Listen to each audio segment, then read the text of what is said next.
Welcome to 1134, where it's your time to have fun at the door. In this segment, we're going to be discussing Ari Aster's newest film, Hereditary, which came out earlier in theaters this year. And we're going to discuss my general thoughts and feelings. Think of it more as a review, in a way, but not really, just a little opinion-biased thing. And the film stars Millie Shapiro, Alex Wolff, and Toni Collette. Those are the three main cast members. And like I said, this story is mainly a tragedy. Family drama. I had some vibes of Trey Edward Schultz's 2017 It Comes at Night, which I think was out a year ago today. I could be wrong, I'm not sure. But this film, like It Comes at Night, was a slow burn horror film, and not a lot of people enjoyed it just because of that simple fact. I mean, you know, the audience is used to just jump scare after jump scare and no real tension. I was really disappointed with Neil Marshall's 2005 The Descent, which was a horror film from 2005, like I just said, and that followed a group of hikers. It's an all-female cast, and they go out to explore a cavern, and they find something interesting.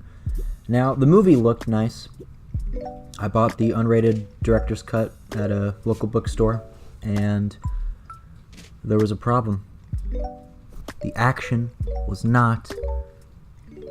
You couldn't tell what was happening. It was basically a Marvel movie. And I guess DC too, I'm not too sure. I have been told I should watch The Raid just because you can see a lot of the action happening. And it seems nice. But anyway, going back to Hereditary, a lot of people at my theater did not enjoy it because it was a slow burn horror film, and I feel like that's something to take away. You know, if there's any tragedy, I guess it kind of becomes horror-ish. I'm not too sure. I think that there weren't any certain... Well, there were a few shots in the movie that were memorable. Mainly the miniature dollhouse from Toni Collette's, not point of view, but just the way that Ari Aster had his shots choreographed. I think I'm using the right word. I'm not too sure. My thoughts aren't going to be as planned out. This is all just live commentary. And I don't want to make it too long, maybe 5 or 10 minutes, and then move on to other things, but... You know, I feel like some bad things about the film was that the ending was a little, well, not a little, but very cliche, in a sense that you've seen a movie like Hereditary before, not exactly the whole thing, maybe you have. There's lots of movies that have come out in the past years, or, you know, dating back to something, I just said something, something hundreds. And I feel like that the film suffered from very bad marketing, because it was marketed as a, you know, very, very scary film. You know, like the new Exorcist, or the new, well, I wouldn't say the Nightmare on Elm Street, but it just, you know, it was different. Some scenes were, and some other bad things. Alex Wolff, who is notorious in the Naked Brothers band with his brother Nat Wolff. This was in the 2000s. I don't know why I remember it so fondly, but I don't think Alex Wolff is a good actor. Now, when I say people are bad actors or good actors, I'm not an actor myself. I've been told I'm a funny person. I guess that's true. But I don't know, when he screams, you know, stop. Well, actually, no. When he says, you know, to Toni Collette's character, he says, "Oh, Mommy, stop." I didn't really... It took me out of the movie. You know, when there's bad acting, you just kind of know it's not real. Which a movie is not... Movies are never real unless it's a documentary or something along those lines. And sorry if there's a lot of background noise. That was thunder. That was thunder. It's pouring over here, which is great. I hope my power doesn't go out, but we'll see. Now moving on to the more positive side of the movie. I thought that the story itself, aside from the ending, was a good little family drama. Sure, there were some things that were, you know, a little cliche and kind of not spoon-fed, but I think that didn't need to be explained, because if any of you out there are movie buffs and you can pick up on, you know, you can pick up on different things and details and whatnot, you know, you can infer a lot of things. I think I just said the same thing twice, but it's alright. I feel like the way that... I don't want to spoil it too much, but the way that certain things progress and happen in the film, I liked it. I thought it was nice. In terms of character arcs, I'm not good at defining any. There's way better channels that do that already. But I think, I do really think that one shot that stood out to me, I'm not going to spoil it. This is going to be a spoiler-free radio podcast thing. But I feel like just that one scene, it's just etched in your memory. I've only seen it once when we had it at the theater. But I think if you enjoy slow burn, ambiguous movies that give you more better visual than jump scare fest.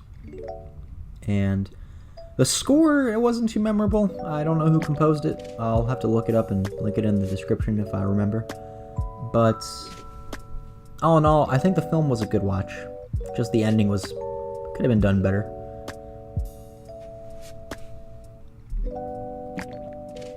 And now we're going to progress into some Mirror's Edge gameplay. Now keep in mind, this video is new. Well, not new, but not too good at editing things, so if something looks amiss, like if the picture is zoomed in, then it's something I have to finish. I don't know how to do that.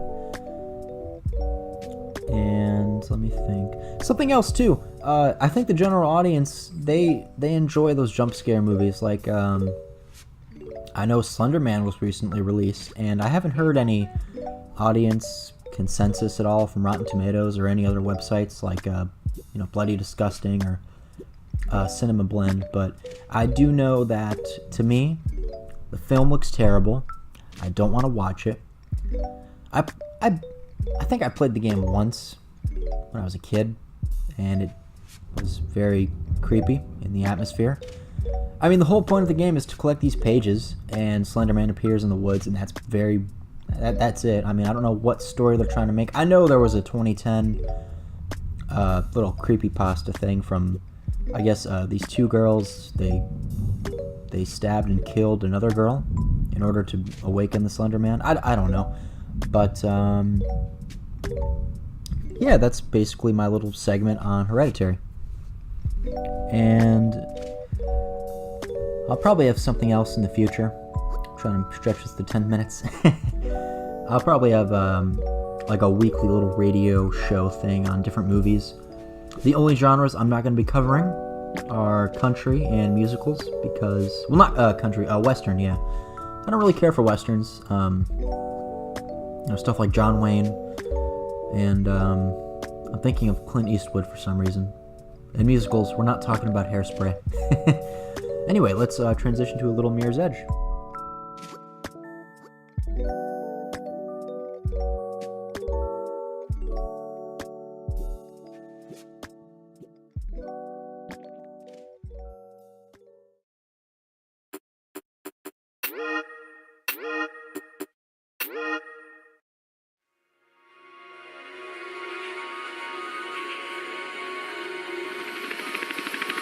Once the city used to pulse with energy, dirty and dangerous, but alive and wonderful. Now, it's something else. The changes came slowly at first. Most didn't realize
the hell, Merc? Something's got some...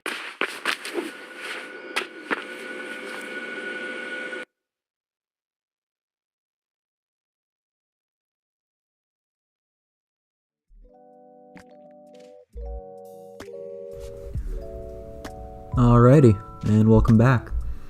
So this last little segment I just wanted to discuss some movie-related issues, or media, entertainment-related issues, something I'm going to be doing. So one thing that I've seen a lot about is James Gunn was fired from the director of Guardians of the Galaxy 3, noting that he helmed the first two, which honestly I don't care for the Guardians of the Galaxy. I like superhero films. I am a sucker for the Sam Raimi Spider-Man movies and some DC stuff, although I think their animated movies are vastly superior to the live action.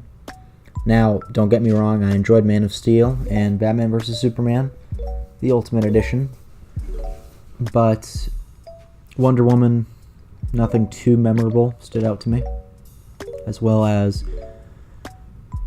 Suicide Squad, but we're not going to talk about that. And the newest film, which was Justice League, came out almost a year ago.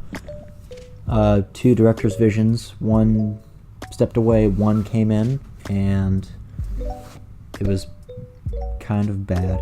But next week I'm going to be talking about the newest film, Happy Time Murders, which stars Melissa McCarthy. And it looks very bad. Very, very bad. It looks like a cheap ripoff of Who Framed Roger Rabbit from, what was it, 1988, I think. Alright, and that's going to conclude today's episode. Hope you guys enjoyed, and stick around for more content in the future.